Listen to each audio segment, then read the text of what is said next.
Yo, what's going on, everybody? Welcome back to Six Man Blitz. I'm Jake Lynch. Zion Williamson posted a dunk of him and went viral, but the Pelicans ruled that he's not coming back the rest of the year because he's not healthy. I don't know. He looked fully healthy to me. And hey, if you saw that video, he indented the ground. Look at that video again. He indented the ground. It looked like Sky Zone. Hey, I didn't look like the real ground. I don't know what's up with that. Investigate it, please. Well, what's up, everybody? I'm Micah. If you had any motivation to see Morbius next week, hey, the Vulture is only going to be in the credit scene. There is no talk about Spider-Man in the movie, so that makes you think, why would I go see this movie? It's all like you got Jared Leto. That's going to be the one motivation to watch it, but nobody even really likes Jared Leto. When you come down to it, nobody really likes his movies. He wasn't that good of a Joker. I saw a bunch of people saying the movie wasn't good. They're disappointed. So that doesn't sit well for a new superhero movie. And by them getting rid of like the Spider-Man hints and all that stuff, because there were some, but they cut them from the movie. That means possibly that if the movie's bad, it will have no connection to Spider-Man no more. I get that. That makes sense. That makes sense, but you need people to go see it. So you need the Spider-Man reference, even if it's not this canon. You know, that's just how it is. But welcome everybody. Welcome everybody to Six Man Blitz. Got a great show for you guys today. Hey, got the money man on today. Blake Cashman got the interviews back. Starting off with Blake Cashman, fresh off a traded last week to the Houston Texans. So we get into everything going on in this new trade, how things went down in New York, his 3 years in New York. Go back to his Gopher days a little bit. Everything about Blake Cashman, great interview. Cool ass dude. Micah met him down for Jacob's wedding. Yeah. So definitely had to get the boy on real quick. And after the interview, stay tuned for the interview. We'll talk about Deshaun Watson to the Browns. Huge news. Craziest NFL offseason, I think, ever. I've ever witnessed. This is top down. Like, shit keeps happening in a day. Every day literally, there's always something more. Literally. Everything just keeps happening. Tyreek Hill got traded to the Dolphins. Deshaun Watson traded to the Browns. And then we'll finish with Baker Mayfield's future. So if anything else happens, it happens, man. It just happens. It happens like that. So many breaking news. I think last week we recorded, and then Khalil Mack got traded the next day. That's just – there's so much stuff that keeps going on that we – just don't have time to talk about, but getting those three, I think those are the three biggest ones that we'll talk about. But remember to subscribe to Six Man Blitz, Apple Podcasts, Spotify, YouTube. Wherever you listen to podcasts, you know the boys are on there, man. Hit that subscribe button on YouTube. Hit those plus buttons next episode. Help us go a long way. Download those episodes. And then follow social media, Instagram, Twitter, TikTok. Keep growing on all those. Keep posting more on all those. So definitely go follow those and repost it and comment on our posts. Got anything else before we wrap it up? Let's wrap it up, man. Hey, let's get into it. Touchdown Bears! No way! Hangs, fires, yes! The Bulls lead 87-86. Hello? You play to win the game. Let's go to eat a damn snack. All right, now let's welcome on the boy, the man of the hour, Blake Cashman. How you doing today, man? I'm doing well. Thanks for having me. Yeah, no doubt. On, man. Fresh off a trade. Got to start off with that. How does it feel to be join Houston, become a Texan? I couldn't be more excited. I think it's great timing more than anything. I've got one more year left under my rookie contract, and every player understands that that's the most important year. Basically, for their career, because that's what can set you up for the next contract, for the years to come, for your NFL playing career. So, I think it's a great opportunity for me. It's a fresh new start. There's a great coaching staff there, a great GM. I actually know a handful of guys on the team already. Two of them I played with in New York. So I think it's going to be a great fit, and I'm looking forward to that opportunity. It just sucks that you got to be in that AFC with all those loaded contenders, all those teams you got to play week in, week out. But so what is some stuff you're going to take from your time with the Jets into this new organization? Really just all the knowledge I've gained over the last few years playing in the NFL. It's amazing how much smarter of a player you become as you gain more experience. So just taking that with me, and then continuing to do things to stay healthy, because obviously that's been an issue for me the last 2 years. And that's one of the most important things in the NFL is being healthy so you're available. So I worked a lot with the training staff there, spent a lot of time with the strength coaches. So taking what I learned from them as well and putting it all together. And I already know Houston, they have a great staff, so they're going to get me right. And, it's going to be one good recipe for Blake Cashman, hopefully have a breakout season. Yes, sir. No, yeah, for sure. So you talked about having some few players that you already know and having a great staff. Have you talked to any players yet? Talked to any staff yet? See where they're thinking in the right direction? Yeah, so the day of the trade, man, I was sitting there eating lunch, and I get a call from my GM. I'm like, damn, man, they cutting me shit. And so he tells me on the phone that they traded me to Houston. And then, of course, after I get off the phone with him, I'm on the phone with my agent, and we're just discussing things. And then, sure enough, I'm talking to the Houston's GM. I'm talking to Lovie Smith, the head coach, talking to the special teams coordinator. So I'm on the phone with all these guys, they're quickly, Right. reaching out to welcome me and just to get a quick introduction. But that night I was on a flight down to Houston to do my physical because in order for a trade to be finalized, you have to pass a physical. So I had to fly down there to do that. And none of the coaches were really in the building. They're all gone right now doing pro days, scouting young players coming out of college. It's just a busy time in the NFL right now with that and free agency. So we are in and out the building, and we spent most of the day at the hospital, but I'm headed down there early before we start our OTAs. So I'll be able to, meet these guys face to face and start getting acclimated to the building and the area, which I'm very excited for. But from my conversations with them, I'm excited to work with them. They all seem like great guys, and it's a small world when it comes to the NFL. Every coach and player somehow knows each other. They have mutual friends. So I've heard a lot of great things about these guys and even some of the players as well. So I'm looking forward to it. I'm stoked. Nah, yeah. Let's get back to your Jets days now. You were able to play with Jamal Adams and be around like a guy named CJ Mosley. What was it like having those kind of experiences, especially so early as a rookie? Anytime you're playing with great players like those two guys, it's a privilege because you can learn so much from them. It's almost like being a freshman playing with a All-American in college, or for me, like an all Big Ten player or something. So you definitely want to be like a sponge when you're a young player, rookie, and just take mental notes on what they're doing for their bodies, what they're eating, how they're working out, how they're practicing, how they prepare for games, all those things. And both guys, great players, both guys on the defense. Jamal, very vocal leader. And if Jamal's in the room, you're going to hear him. I mean, he's a loud dude, but everybody loves that. Coaches love that. Teammates love that because they want a guy that brings a lot of energy, shows a lot of passion. He makes a great teammate and a fun person to be around. And then CJ obviously has had one hell of a career, and he keeps going, keeps getting better.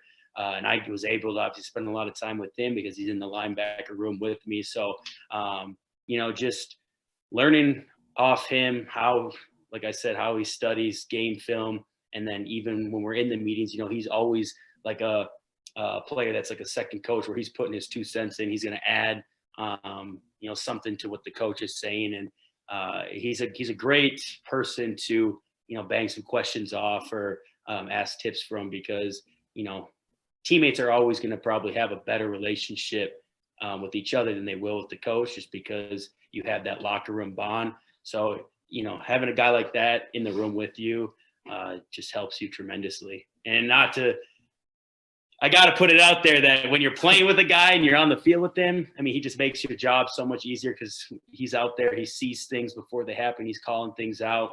And for me, like the whole offense is keying on him. So it allows me to be free and make plays. So I really enjoy being out there on the field with him because it made me look a lot better. No, yeah, it's great to have Jamal Adams too, because he's always in those viral videos or whatnot. Everyone's No, yeah, always that, showing that that. meme of him He's not coming letting me into the in. office. Yeah, that was Oh undefeated. yeah, hey, Jamal's a hype beast. That's what I call him, man. Very loud, very energetic, very passionate. I'm happy for him. You know, he loved New York, but he got paid in Seattle, and Right. that's every player's goal right there. So I'm tremendously happy for him. So you get your first year under your belt with COVID. I mean, you have your first year under your belt, rookie year. Then second season happens with COVID. How was that? Like OTAs being pushed back. You know, you didn't have fans in the stands. How crazy was it playing with COVID? It was. I mean, it just caught everyone. You know, like everyone felt very unprepared. I kind of think caught everyone by surprise because you know everyone thinks the NFL it's going to stick to its schedule, stick to the structure of how we have our off-season programs, our training camp, preseason, all those things. But COVID was something that we had never experienced something like that in our society. So it was something to work through. But I won't lie, the NFL did a great job at keeping guys healthy, getting guys through the season, getting all the games in. I mean, it just it's awesome that we were able to finish that year. I mean, all the rules and protocols, those sucked. I mean, we're testing every day. You're wearing a mask throughout the building. You're wearing these GPS trackers. So anybody that has COVID, you can identify who was a close contact or who had spent a lot of time around that person. So just all those rules and things to follow added a little bit more stress than there already is on an NFL player, because of course it's not just, hey, follow the rules. It's, hey, you better follow the rules or we're going to start hitting you with fines. And these fines are steep now. It's not like $2 coming out of your paycheck.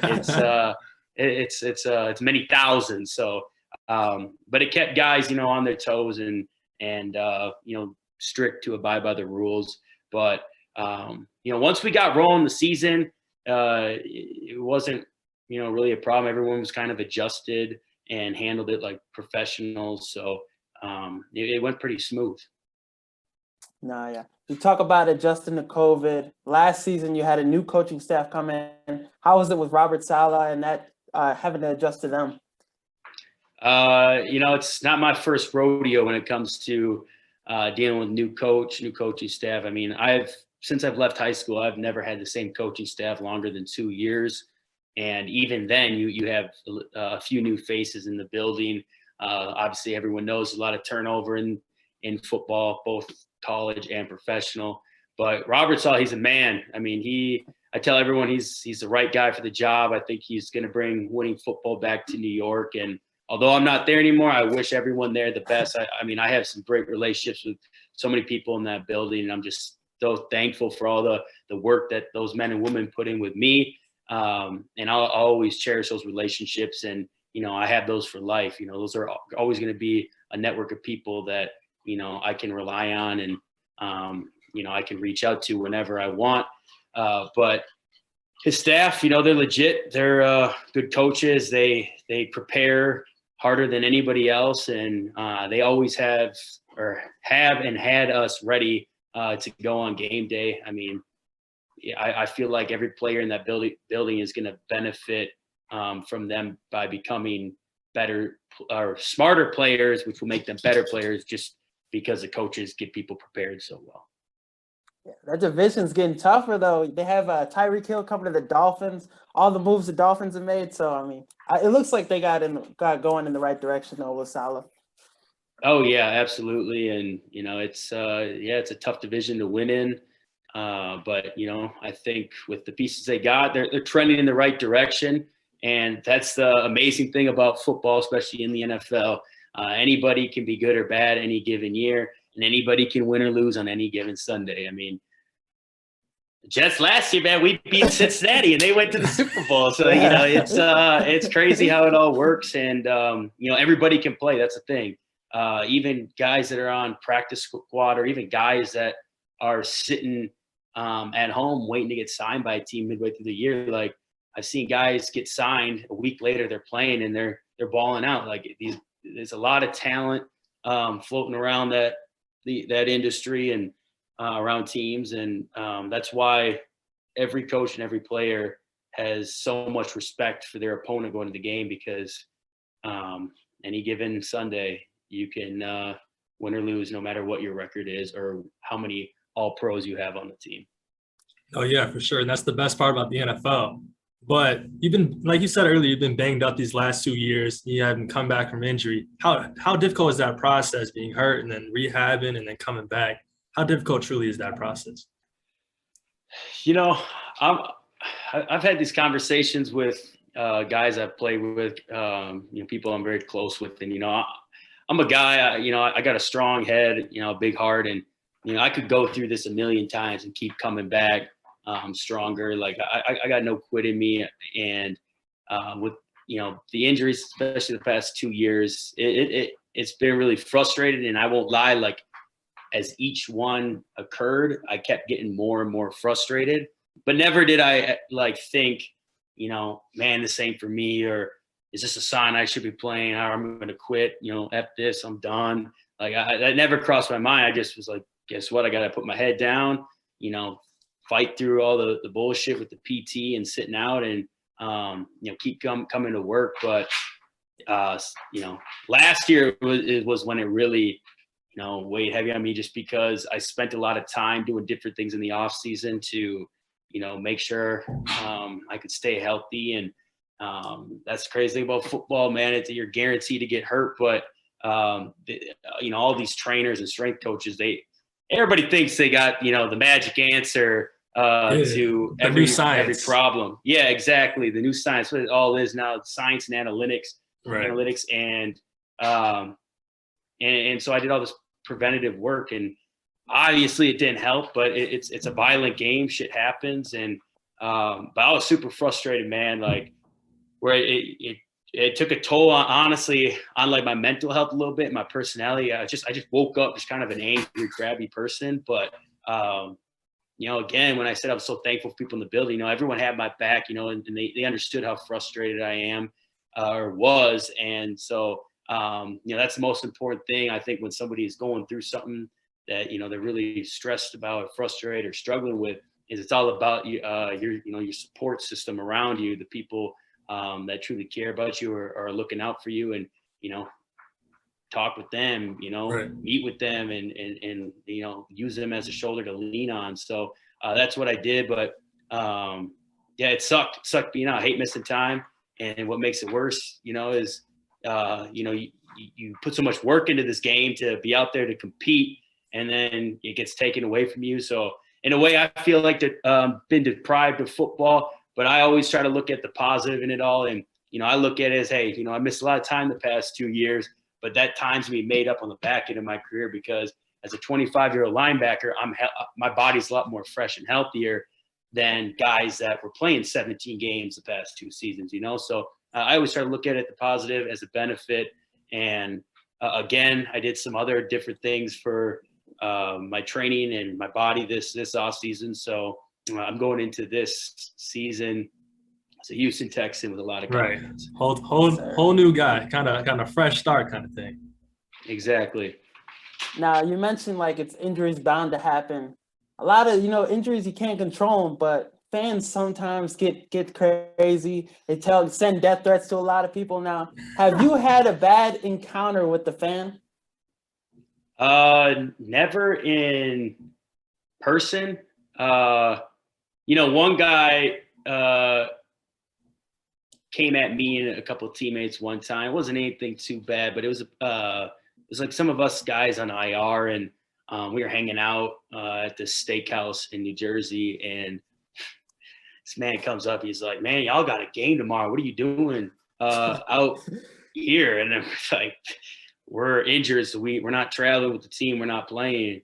And then he just starts coming at us like, "Oh, the Jets suck. Y'all suck. This and that." And then it actually one of my teammates or former team, he's no longer playing. I mean, he said something, stepped up, and basically told the guy off, so we didn't have to. But other than that, no one ever really says anything in person. But it's funny you bring that up, because there are people that like message me, and like, it's amazing how like a player gets hurt. It's something that they can't even control, but yet everyone's going to attack you as a person, as they're going to attack your character and attack like your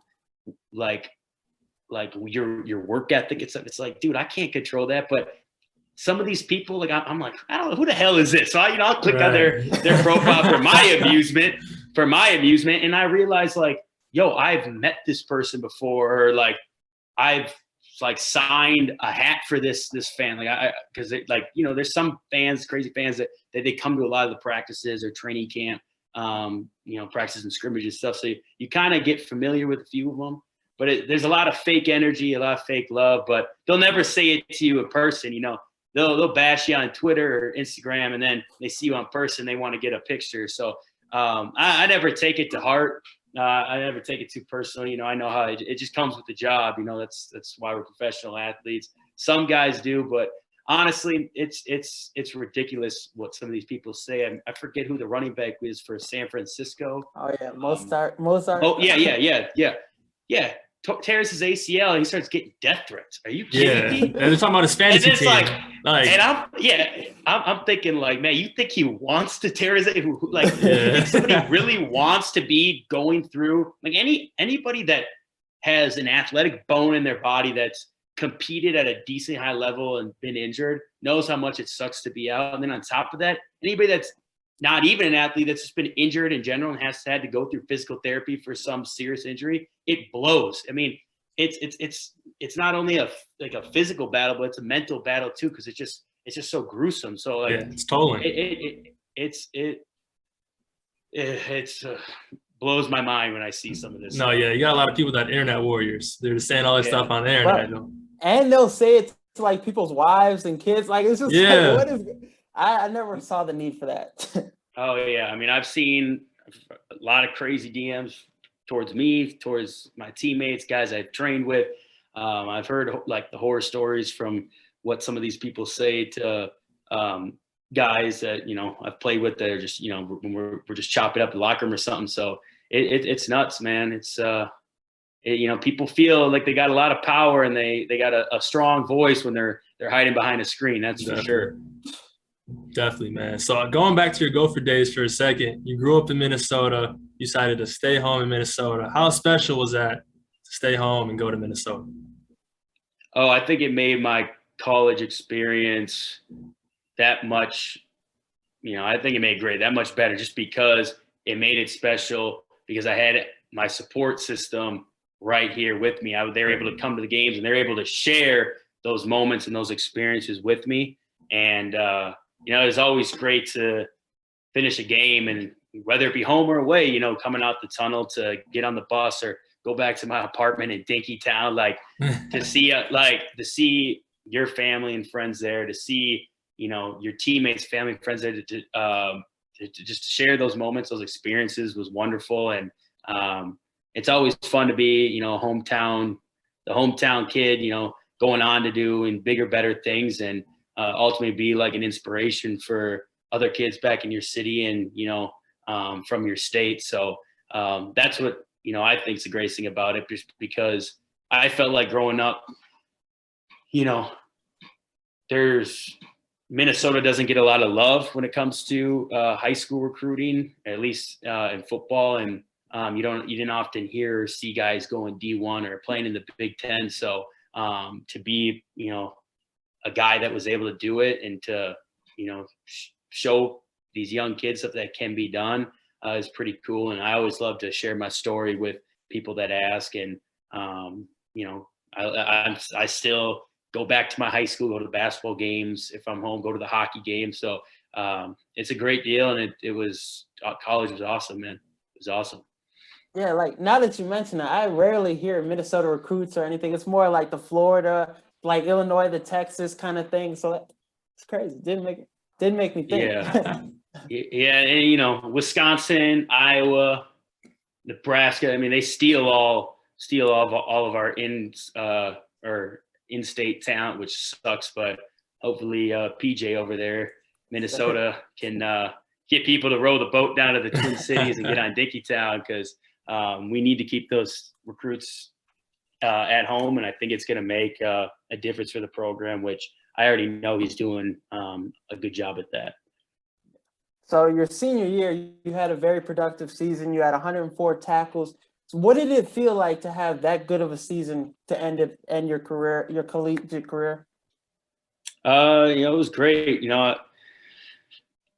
It put the individual stats up was awesome. It definitely helped me get drafted and, get to where I'm at now, being able to live and play out my dream. But, it sucked not being good. Like I really thought like we were going to have a chance to, be a team that was competing to win the Big West. And we fell short of that, and we fell short of it badly. And so that was frustrating, just because really the only year that we had a good season when I was at Minnesota was my sophomore year. And even then we lost the most important games, man. Like I've beaten Wisconsin once, hadn't beaten anybody else in terms of like our trophy games. So that will always leave a scar on my heart. But senior year was a blast. I was obviously starting playing so much. So, to be out there and I had the year I had, made it special. And, I got to be thankful for it, because it kind of, was a big stepping stone for me to get where I'm at right now. Yeah, we always poke fun at the Twins because their senior year, the later years in their career, that's when Minnesota was like trying to rebuild, get better. And then right when they left, Minnesota had that big year. I know. Iowa. Yeah, they had that huge year. So it's just like sad to see, man. Yeah, I was obviously so happy for those guys, but I'm not gonna lie, I was a little jealous. I'm like, damn. No, yeah, definitely. I'm like, it just looked like they're having so much fun. They were getting so much love and hype. And man, at the end of the day, like even like to get drafted or to get, noticed by an NFL team, is so much of it is hype. So like it helps the whole program, helps players individually. Like only good things can come of it. So it was a great deal for them, but it was a little bitter for me, because I was especially like that Penn State I was game. a little salty that I couldn't have a year like that, but I'll never hate, man. Happy for those guys. Still obviously was close with so many on that team. Now, do you have a favorite memory from your time in Minnesota during your collegiate career? Got a lot of memories. Football memories. One of my favorite was probably my first game. I was like one of 9 freshmen to play. The rest were redshirt, and we're playing number 2 team in the country, TCU at the time. Man, it was a Thursday night game. I think we were opening college game day kickoff, whatever you want, the season, and. Man, it was packed. We had the jets flying over the stadium. Everyone was going crazy. It was just that moment running out the tunnel was like so special. And I literally had like a visual picture ingrained in my mind from what I saw, and it was so cool. But I'm running down on kickoff late in the game, and I think he's a receiver. I think he played in the NFL for a little bit, but listen, man, he got the ball, and I made a great tackle like inside the 12-yard line to keep them backed up in their own zone, and we needed a big play, and everyone was going crazy on the sideline. I don't know what the hell's going on. I damn near blacked out. Like I just smiled, kind of was like, what the hell's going on? But that was one of my favorite memories, just because like it was like my first like big play I made in college football, and to be a walk-on and to play in the first game of the year against the number 2 ranked team, like it was a big confidence booster for me. And that's something I think I lacked going into college, was confidence. And, ultimately that's what is, I think, in my opinion, one of the most important things that every man needs, no matter what you're doing in life, is having confidence. So that kind of put a staple on like creating my identity as a football player at Minnesota. But it would be wrong if I said winning the Axe my senior year wasn't special. I mean, I hate Wisconsin so much, and to see all the love we got from all the fans and just the state of Minnesota.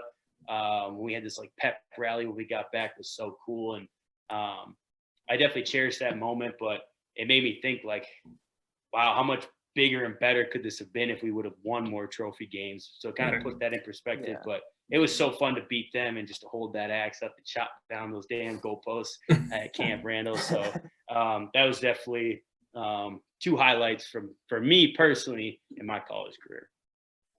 Now, so you mentioned a little that special moment you had as a walk-on. So what is your advice to a walk-on that's planning on to go on to school and play football as a walk-on? What is some advice you would give them?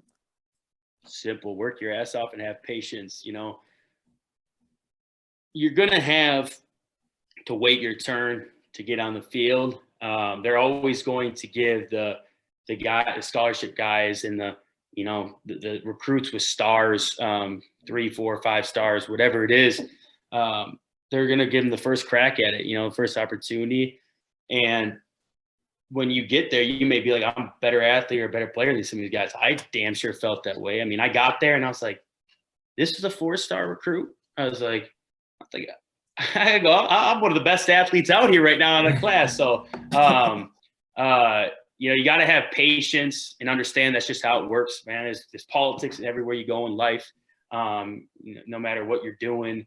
And you got to work hard, man. You can't be a walk-on and not show up in the weight room, not show up on team runs, not show up in practice. Like, you got to be busting your butt to get noticed, because every coach and even player as a teammate, they're going to respect work ethic, and they're going to they're going to respect a guy that's, hustling and grinding to make plays. And what was it? Tim Tebow said, like, what hard work beats talent when talent doesn't want to work hard. And that's seriously the truth, as maybe corny or cheesy as you think it is. And that's exactly what I did. I mean, I remember our first team conditioning little test we did. What was it? Some people call it the beat test. Some people call it the yo-yo test. Or the the one where you got to it beeps, so you got to run. You go back, and then it beeps again, and it keeps getting faster and faster. Dude, I was damn near. I was like, this was like the first week, right, of summer workouts, and I was like the third to last guy, and I damn near could have kept going. But it was like me, this guy named Chris Streveler, who's now backup quarterback with the Miami Dolphins, a beast, great athlete. And then I think it was this dude, he was a safety for us, Charles Rogers, called him Ace. But we were like the last 3 guys left. And so just busting my ass the first week, like, it gets you noticed by the coaches. And you can work with a player that's grinding and, working away, like, even if his talent's not as great as some of the other players, because you can coach that, but you can't coach work ethic. So that would be my 2 cents when it comes to being a walk-on, because it's not an easy road, but it's gonna give you a chip on your shoulder, and a lot of guys have been able to do it and had successful careers. No, yeah, because everything is on your time. It's your money. It's like everything, you're doing the same thing as other people. So, I mean, that is definitely great advice, though. You got on special teams, and that's another thing that you got to do as a walk-on. Get on special teams. Oh yeah, I mean, even in the NFL, like, special teams is something that's going to get you on the field sooner, and it's gonna give you extra time on the back end of your career. It's amazing how there's some guys in the NFL that just refuse to play special teams, or they just don't, dedicate or apply themselves to what it takes to play on special teams. And it's really not that hard. I mean, the game plan is so simple for special teams, and yet guys aren't watching any film on it. Guys aren't reviewing the game plan. So they go out there and have a lot of mental errors. And then if you can't play special teams, guess what? You won't be on the team anymore. And that's just the truth. Like you better be a lock and an outstanding starter, all pro if you're not gonna play special teams, because those are the only guys that can get away without doing it. But I know a guy that's started. He's started maybe just as games as he hasn't started. And he's, I think, going into his 8th or 9th year. Bro, he was playing like 75 snaps a game at Mike linebacker, starting on defense, and he was still doing like punt and kickoff, like doing special teams. Like you know, you guys get injured. You can only have so many guys in the roster. So you know, and it, you know, you want to be available, but being able to play both defense and special teams or both offense special teams, like it makes you a more valuable player because you can do more. The more you can offer, the more valuable you are. And some people fail to see that. Oh, yeah, for sure. So for the second part of the interview, we normally do rapid fire takes. Bernard hits you with rapid fire questions. You ready? Okay. All right, now, what was your welcome to the NFL moment? Getting juked out of my socks by Devin Singletary for Buffalo. He gave me a little shimmy shake that first game, and I embarrassed myself on TV. Now, who's the best player you played against? No question about it. Tom Brady. Guy's different now. I mean, that's. I mean, I don't even really need to explain. No, I don't need to what explain it anymore. Nah, you don't gotta explain that one. Now, what is the best part about being in the NFL? Still being able to have that camaraderie with your teammates, you know, your family, your brothers. I mean, it's different than college or high school, but there's nothing like that locker room experience, that bond you have. Like a bond, if you're working in Target's corporate office, you're not going to have the same bond with your coworkers as you are as in a sports locker room, right? So still being able to have that, you know, out of college is special, and that's what makes the game amazing and why people love it. And you know, that's what you're gonna remember when you're done playing. So, no question. Now, what's the loudest stadium you've played in? NFL or college? Either one. Either one. I would probably say it's a toss up maybe between Penn State and was it Memorial Stadium in Nebraska? Yeah. I'd honestly probably say Nebraska, dude. We're getting our butts kicked in. And so I see you here. I look at Kamal Martin, one of our linebacker. He's our strong side linebacker. He's now with the Carolina Panthers. And we're making adjustments. And I kid you not, like, if I'm here, he's right here. And he's like, just dousing himself in water. He's gassed, so tired. And I'm like, I go, Cam. I was like, so we're to put we had like a call, like we had a text and tag call. I'm like, we're not gonna text it anymore, or we're not gonna tag it anymore. Like, we're just gonna play the look. We're gonna play the look. He like just zoned out. Like, come on. And he cannot hear me. I had to grab him and like pull his ear in. And even like when I was yelling in his ear, he's still looking at me like, what? Because it was so loud. I mean, that place was rocking. And that place is loud and they sell out all the time. It's different, dude. It's different. I mean, that's the thing about college football. Some of those stadiums are so big. They pack so many people. Yeah. Especially, you know, there's a lot in the Big Ten. So it's a fun atmosphere, though. It's a fun atmosphere. Now, who was your idol growing up? Like athlete, I'd probably say honestly LeBron James. I'd probably say LeBron James. Anybody that knows me knows I'm a huge LeBron fan. Yeah, we had this debate in the pool. Yeah, we did have this debate, but I don't know, man. I was a day one fan when he came to the league, and you know, he's obviously an extraordinary special athlete. You know, elite, best of the best, and what he's been able to accomplish on and off the court as a human being, as a man, as a father, husband, all that stuff is pretty cool. It's pretty special. And, you know, I might cry when he retires for real. Like, yeah. I don't have that passion as a fan anymore, or from a fan's perspective for any sport, any player besides him. Like, he gets me like, I get excited to watch it. We can take some time too to discuss. He's leading the league in scoring now, and he's putting up numbers and breaking records. Can't argue with the numbers.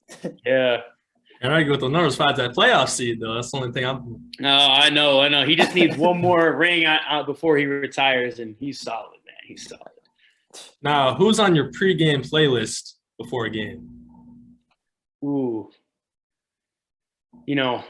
I always got a little baby on there, Migos, and I always include a little throwbacks in there. I listen to a lot of 50 Cent's what got me into like rap and hip hop back in like 3rd grade. I had no idea what his lyrics meant at the time, but I was, headbanging to that. So, I listen to just a lot of like the hits, but I'm notorious for listening to, throwbacks as well. So I mix it up quite a bit. I also got "Lose My Mind" by Jeezy. That's a good one too. Classic. So, I got usually a solid 30 songs I got on shuffle. Now with the question we asked before, this might be a little obvious, but would you rather be an all-time great rapper like Drake or an all-time great hooper like LeBron? Rapper. Okay. I think you being went an different artist. with us. I think being an artist would be really like cool, just because like imagine like walking into some like bar or club or event or something like that, and they're playing your music. That's your song. That's your shit. Key. And everyone's getting down to it. Are you kidding me? Key. Like that would be pretty cool. And like, not everybody loves sports, but like I don't know a single person that doesn't love music, So like I think like the music it is so big, and I think like to be like you're talking about a team sport in basketball, or for me football or whatever, but you take that stage and there's say 70,000 people at a concert to see you perform, like man, the idea of that, trying to like imagine that, like, and sends like a shiver down my spine. That'd be crazy. Definitely something to think about. Yeah, definitely a good answer. So it's 2 a.m. We're walking down an alley. Say you get into a street fight. Who you picking to fight alongside of you?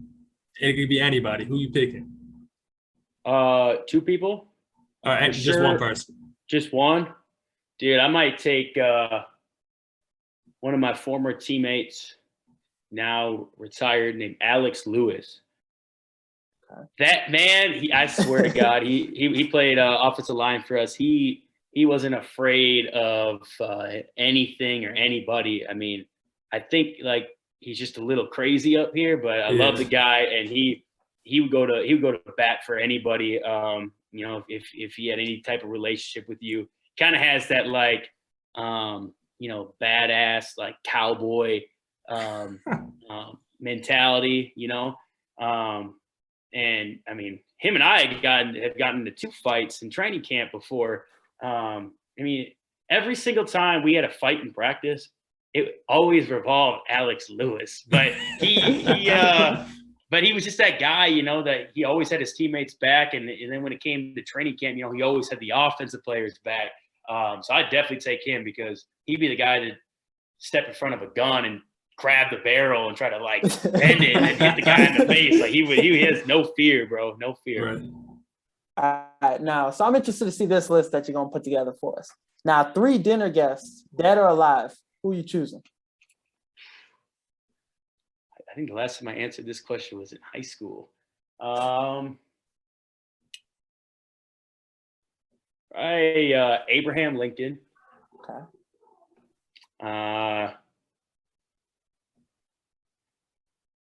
Maybe Abraham Lincoln, Mark Cuban, and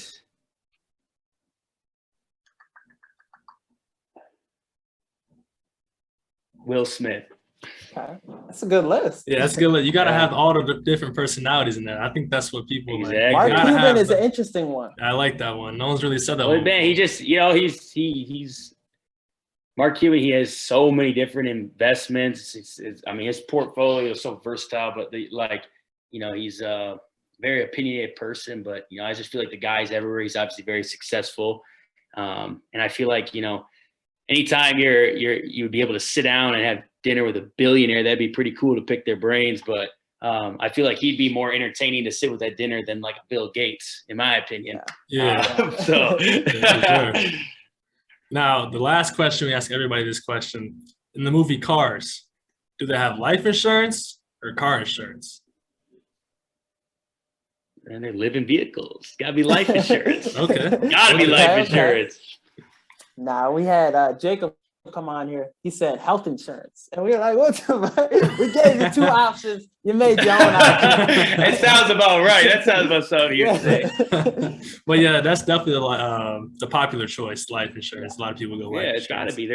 They're living vehicles. Right. So, I mean, some people go the opposite way and it doesn't really make sense. But yeah, I we guess all, you could fight it or argue it either way. yeah, you can argue either way. It goes either way. But life insurance is definitely a popular answer. But that's all we got for you, man. We appreciate you for coming on. Wish you nothing Thanks but for the coming best. on, Blake, man. Yeah, thank you for the opportunity, man. I always enjoy these things. You know, it's fun for me, and I'm sure I hope it was fun for you guys too. Definitely.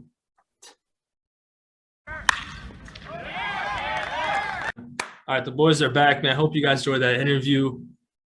Let's get to some NFL news, man. Crazy offseason. I feel like every time, like, you can't even take a nap really during this time because you wake up and something happens. Because last week I woke up from a nap and Deshaun Watson said he was out on Cleveland, and I wake up and then he's on Cleveland. And then right before I was about to take another nap, Tyreek Hill gets traded, so I couldn't even go to sleep. So that's just what this NFL offseason is like. But let's start off with Tyreek Hill. Traded to the Miami Dolphins. And I think the craziest thing about this trade, he got traded so fast from when the rumor happened. Normally, it's never that fast. It was like within an hour. Fast. But no, and like teams, all right, it was a process. Like, oh, the report came out, the talks, they let him seek a trade, right? Then like 20 minutes later, Dolphins, Jets made an offer already. Then 30 minutes later, he's traded to the Dolphins. I'm like, Right. This shit happened so fast. Yeah, and I know there's a lot of Jets fans on here from Blake, but I think Tyreek's happy he didn't go to New York. No, I he think made the right decision. the right decision, yes. I think it would have been fine going to New York, but playing alongside Waddle, I think that sets it over the top. And he's from Miami too, no? Yeah, he's from. He said, he's "Well, I'm coming coming home. home." Yeah, I don't think anybody knew that going in though that he's from Miami. Yeah, but like when you look at it, like Miami and New York, which one are you gonna choose? Right. Anytime you can go to Miami, you're gonna go there, especially if you're gonna get paid that good a contract. And it's crazy because they said the Chiefs were gonna give him that same amount. Yeah, it's just like I don't think he knew that Chiefs were giving that same amount, or he was stayed in Kansas City. That's the thing, and like that's what happens with the Chiefs. You're paying Mahomes so much money, and they knew this going in. And last time they signed Tyreek Hill to extension, that's that offseason where he got in trouble with his kid and everything. So they got him for a cheap deal. But now nothing came out of that. He's been playing fine, top 5 receiver in the league. You got to pay him now. And he saw what Devontae Adams just got. And he saw what D-Hop got 2 years ago or last year. So he's been looking like the money bag's coming. He knew the money bag's coming. So it was just a matter of time. And he got it in Miami. Now, do you think this is all because of the Christian Kirk deal? Is that why, if there is no Christian Kirk deal, is there a Devontae Adams trade? Is there a Tyreek Hill trade? I think Devontae was going to get paid no matter what, no matter where he went. But I feel like Christian Kirk set that domino effect, though. Yeah. Especially it being him, too. Exactly, because he got so much money for being ass. That's pretty much what it comes down to. Like, he's not Devontae Adams. He's not Tyreek Hill. I mean, he's not a lot of guys. Yeah, and it's crazy to see, like, everyone's talking about Cooper Kupp now. Cooper Kupp's making half of what Devontae Adams makes. His payday is gonna come. Yeah, his payday is gonna come, but this receiving duo of Tyreek Hill and Waddle's gotta be the fastest of all time. Yeah, it's gotta be. And with looking at how this offense is gonna look like, you saw what they did with the 49ers. The offense coordinator from the 49ers is Dolphins coach. He's been looking ways to have like a Deebo Samuel kind of guy. Tyreek Hill is gonna be that guy. And it's just gonna be crazy to see. I think we were talking about it on Twitter, like Mike McDaniel being Coach of the Year, and this Dolphins team is going to be scary. I think he can definitely win Coach of the Year. Like, look at guys that won Coach of the Year. It's not necessarily the best record. Like Matt Nagy won it, like, and he got fired 2 years later. Like, it's just about having a good season, possibly winning your division. And, I mean, they can beat the Bills at home. Different things that go their way. They do play well against the Bills, though, from time to time. They do play well against the Patriots, too. You got to remember that Gronk, where he was all the way downfield and they ran past him. You got to remember some kind of things like that. But I like where this Dolphins team's going, man. And they got some line. They beefing up the line, too, which is it's looking like a recipe for success. No, yeah, they only have some missing holes on the line. Think about it. Their defense has Xavier Howard, Emmanuel Ogbah. Their defense is solid. Yeah, but I'm going to go ahead and say that they're going to finish it with a better record than the Patriots. It's going to be Bills-Patriots. I think that's safe to say. Nobody's really talking about that the Dolphins are probably better than the Patriots right now. What did the Patriots do this offseason to put themselves ahead of Buffalo? They just re-signed some guys. They got Malcolm Butler back off the streets. So what does that do, though? Who's he going to guard, Tyreek Hill or Jalen or Waddle? And we know why he wasn't on the team before. Exactly. And those guys. That question I just asked is tough. Who is he going to guard? Tyreek Hill or Jalen Waddle? That's who is Trey White going to guard? Because they don't have J.C. Jackson. You can't play man against the Dolphins, which is going to be tough. You literally cannot play. Now, with that, do you think they keep Devontae Parker or they trade him? I think they can trade him for draft picks because they traded first round, second round, fifth round for Tyreek Hill. So 5 picks. Right. So they can – I don't know what Parker's worth. I don't know what he's worth, but you see the new rumor now, the next receiver that's might get traded now? Who? DK Metcalf. That rumor's been coming up now. That'd be crazy if fucking DK Metcalf was up on the board too. Now the thing about this is receivers are so expendable. You can just get rid of your receivers because of this draft this year. And each draft has a lot of receivers. You have so many receivers that can be top guys. You can get a receiver 1 in the 5th round or 2nd, 3rd kind of round. Look at Darnell Mooney, 6th round. Watch that number 1. You got the receiver from North Dakota State who could fall to you in Watson. the 2nd, 3rd round. And so many guys. Daniel Jeremiah had him going in the 1st round today. It's just crazy that he's been fluctuating so much. All these receivers keep fluctuating that you can end up with so many different guys. Even the receiver from Bama, I saw him going to the 5th round. Mechie. Oh, Mechie. Yeah, Mechie. Mechie. And he's still a pretty good receiver. I thought you were talking about Jameson Williams. I'm like, 5th round? Nah, but yeah, Mechie has been falling. But that just shows you how deep, and then you can wait around like Eddie Jackson went in the 4th round just because he broke his leg. He had a leg injury. It's just there's so many deep guys that you can find that just help turn around. But a question I got for this Tyreek Hill thing, where do the Chiefs go from here? So now with this, they replace Tyreek Hill, you need multiple guys. You can't just replace him with one guy. So now I'm thinking they got the Packers dude that's coming for a visit. They're probably gonna sign him tomorrow, maybe, or they're probably gonna sign him before this episode comes out. But if they don't, you got to go in the draft, get the first. You got a first pick this year, so I think, there's a lot of dudes in the draft you can pick. You have 2 picks, 29 and 31. I think those are the 2. I think you go receiver both of those. Yeah, something like that, or offensive tackle or receiver, maybe. Yeah. The thing is, though, I think the Chargers are looking like the leading the division. You think so? With everything they've done this offseason, how are they not the team to beat in the AFC West? Now I'm looking at I think it's toss up between the Chargers and the Raiders. I think so too, because the Chiefs haven't done anything besides lose Tyrann Mathieu and Tyreek Hill. Did you see Colin Cowherd just say the Broncos were going to win the division? Yeah. He's always. I don't understand that. He must be off that Colorado stuff, man. I get Russ bringing him in. He's a great quarterback. But I think with what the Raiders have, you like the Dolphins, who's going to guard them? Who's going to guard the Raiders? Devontae Adams? Yeah, Hunter Renfrow. They brought some pieces in. Demarcus Robinson from the Chiefs. Who was Darren Waller. And then you have Josh Jacobs, Brandon Bolden, who was in the Patriots system. as like their receiving back. They're deep. And then on the like you bring in Chandler Jones, a Colts corner, maybe Stephon Gilmore.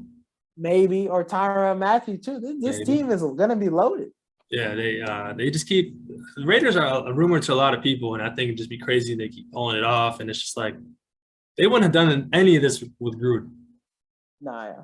But I do think though the Raiders Chargers debate. I think Derek Carr's a better quarterback, and you have Devontae Adams, the number one receiver. It just comes down to coaching for me. I think it's whether it's going to be Staley. Is he going to have a good second year? Because they didn't. He had a lot of question marks. He had a lot of question marks coaching that game, right? Last year, yeah, the Raiders beat the Chargers last year. I think Josh McDaniels, he's been shaky with head coaching, his head coaching history. So it's really going to come down to that. When you got an offense like Derek Carr, Devontae Adams, Darren Waller, and if you mess up, that's tough on you, man. That is, unless you got a lot of injuries, but this AFC West I think is wide open. Now, I need to make an argument. I need to talk to Roger Goodell. I need to tell him, make there be 8 teams to make the playoffs. There's going to be some really good team that does not make the playoffs. But the thing is, though, the NFC is not going to be good. The NFC playoffs are not going to be good. Like, you saw the Eagles get in last year. Like, they shouldn't have made the playoffs. The AFC is going to be really fun, but then you sit on the couch, watch the NFC game, and you're like, all right, what are we doing here? I wasted time watching the Bucs versus Eagles last year. But that was the case last year as well, too. And that's how it's been. Like, the Bears played the Saints, and you're kind of like, all right, what are we doing here? The 7th seed game. Come on. 7th seed isn't always that bad, but then again, it's like AFC is really fun. NFC is terrible. I know, but compared to AFC. Why are so many players out there trying to go to the AFC, though? That's what I'm saying. But, like, you got a guy like Allen Robinson, Rams. Yeah. Bobby Wagner's been rumored to the Rams. Where's his money coming from? The cap is not real. I don't believe in it. The cap isn't real because they found a loophole in the cap. By any time they restructure someone's contract, they give them a signing bonus, and then they clear up $16 million in cap. Like, this cap room makes no sense. Yeah, who's keeping in charge of this cap room? Nobody. There's somebody in the office that's got to be looking at they're sleeping on the computer. Yeah, they sleeping. They slacking. Or they playing games on their phone. But this trade was insane. Like, the Dolphins are going to be good. I think this kind of like balances the AFC out though a little bit more than it has. Yeah. Just because more teams are involved now. Tyreek Hill. It's Dolphins. exciting. Who would have thought though? Who would have thought the Dolphins? Nobody would have thought of it until this morning. Like it should happen this morning. We didn't even know he wanted to leave. Exactly. Literally nobody knew that. But let's transition to Deshaun Watson real quick. Deshaun Watson had 4 final teams: Saints, Panthers, Falcons, Dolphins. And Browns. And you thought he was going to the NFC South. 3 out of the 4 teams NFC South, and he put the Browns out of question, and like, all right, so he's going either Falcons or Saints, and then you're getting excited, and Falcons are gonna get this guy, and Saints are gonna get these guys, and ends up he's on the Browns, putting Amari Cooper and Deshaun Watson on the same roster, which could be pretty exciting. Yes. I don't think anybody's talking about that duo. And even like with Jarvis Landry, OBJ possibly coming back to Cleveland. Yeah, I don't know how true that is. I see that shit every day. They're like, OBJ is coming back to Cleveland. The ball sack. I probably got ball sacked. Yeah, you got sacked? Yeah, probably now, my dad got sacked too. My dad was like, yeah, you see Odell to the Browns? I'm like, nah, Dad, you got sacked. It's a real thing. People get sacked every day. Whoa. Are we just talking about the Twitter page or are we talking about something else? Hey, what you mean by it? No, I like Deshaun Watson to the Browns. I like because they're the most complete roster, but everybody's going out talking about how disgusting it is, Deshaun Watson to the Browns. They paid him that much money, and he's going to make that much money. He's going to get suspended. Question is, let's just say he doesn't get suspended. How do you think year 1 goes? I think we saw what he did with this Texans team his last year. He had put up some of the best numbers with like what was it, Will Fuller as his only Besides option. Will Fuller, he had nobody there. Nobody. Offensive line is garbage too. Right. Let's get that out the way. Besides, So you Landry saw what Johnson. so Amari Cooper is the best receiver he's gonna have. And people don't realize with the wide receiver 1, he can do some damage. A real wide receiver number 1 can do some damage. And one of the best offensive lines in the NFL. And you got a run game and Nick Chubb, Kareem Hunt. That's gonna be deadly. That's deadly. I do like this just because the weapons around him. Yeah. I think Cleveland gave him the best shot, but that contract is insane. I can't believe Cleveland's paying him that much money. Dude, and are you hearing like reports that they didn't even talk to they talked to the one, like, what was it, the investigator? Yeah, they didn't talk to any investigators or anything, Right. or people. That's They kind of just like, here, take this money, because they're a little that concerning. desperate. But Sean Watson's contract, he only makes $1 million his first year. So the Browns are kind of anticipating he's gonna get suspended. But only $1 million the first year, that kind of sets you up bad for the next few years, the next 4 years after that, because it's guaranteed. It's different when Kirk Cousins making $80 million guaranteed over 4 years. But $250 guaranteed isn't. And I know Aaron Rodgers is salty now. He's looking at us. He's looking at that price like, I could have waited 1 more week and got that much money. No, yeah, Aaron Rodgers, like his news, him coming out, you know how he's all about himself. Right. We ain't even talking about Aaron Rodgers no more. It's crazy. And he's always like, he's probably like mad as hell right now. It's like, man, what can I do right now? Maybe I should go host. Maybe I should go host Jeopardy. He's like, man, what do I have to do to get talked about? He's got to talk to Pat McAfee. He got to come on the show. He got to go on Pat McAfee or just talk about something. Maybe Rogan. He might even get back together with his ex. He's got to do something, man. Aaron Rodgers. Something crazy. You got to do something to come back in the news. But where do you think this NFC North is with Deshaun Watson coming to Cleveland? How do you think this division is going to unfold? I think all right, now you look at it as the Bengals. Their one Achilles heel was the offensive line. They go out and bring in three great offensive line signings. Still a first-round pick. They gave up their tight end, CJ Uzomah, but you can make an argument that Hayden Hurst can come and do what he did or possibly better. Better, you're right. Kept their defense. I think. Besides Eli Apple. No, I'm just kidding. They brought Eli Apple. They brought Eli. So I think it's Bengals, Ravens, and then Browns, depending on Browns, possibly 1 or 2 if Deshaun Watson doesn't get suspended. Depends. It just depends on Deshaun Watson's future. But I think the Steelers, they might be the 4th. And I know Steelers fans aren't going to like that. I know. They're definitely going to be salty, but with Juju leaving and having the worst quarterback division in Mitch Trubisky, it's hard to be good at football when you're the worst quarterback division. Look at the AFC West last year. Look at the Broncos. Drew Lock, Teddy Bridgewater, when you got Derek Carr, Justin Herbert, Patrick Mahomes. It's hard to win football games when you're the worst quarterback in your division in Mitch Trubisky. You can make an argument, though, that they've had the worst quarterback in their division for a lot of years. They have, but they've had he won a Super Bowl, though. He was experienced. He knew what to do. He just got them by. He wasn't, like, terrible, but he got them what they needed to do. Yeah, and the year they had Mason Rudolph back there getting his head knocked off. Right. They're able to win games. Exactly. But I do think that it's hard for me to see the Steelers competing, like being one of the top teams. I could see them having a winning season. Like probably we're talking 9-8. We're talking like that kind of record. But I don't see them making the playoffs this year. It's hard. It's hard, especially too loaded. It's way too loaded. You got to play all these AFC teams. It's tough, and the Ravens might be my favorite team in that division just because how healthy they're going to get. Dobbins coming back, right? Marcus Peters, Williams. Maybe they go draft a receiver or something, but there's still some weapons out there that they can sign. Tyrann Mathieu still been linked to them this whole time. That'd be a huge get for them. The Ravens is where I wanted Bobby Wagner to go too. Him on the Ravens? Exactly. You still get some guys on the defense, still get that mean, nasty front, but this AFC North is up there at the AFC West and how entertaining it's going to be. Because that rivalry is better in AFC North than the AFC West. Now, I do need to make sure that there are way more AFC games televised than the NFC games. I don't want to see Falcons, Panthers on a 12 o'clock. Nah, literally, no. I need these because these are AFC games. every game in the AFC West. And I don't want to AFC see the North. Cowboys play the Eagles. I do Don't not give want me to that see that game. happen. Don't give me that game. You know they will. But let's- Thanksgiving. Can we have a good lineup? Imagine if we get like I don't want, like I said, don't show me the Lions. Don't show me the Bears.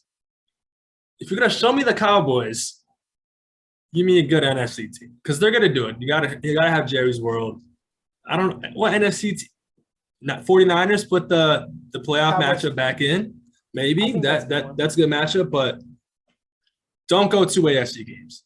I mean, Maybe- don't go 2 NFC games. You have to go 2 AFC games, one in the morning, one at night.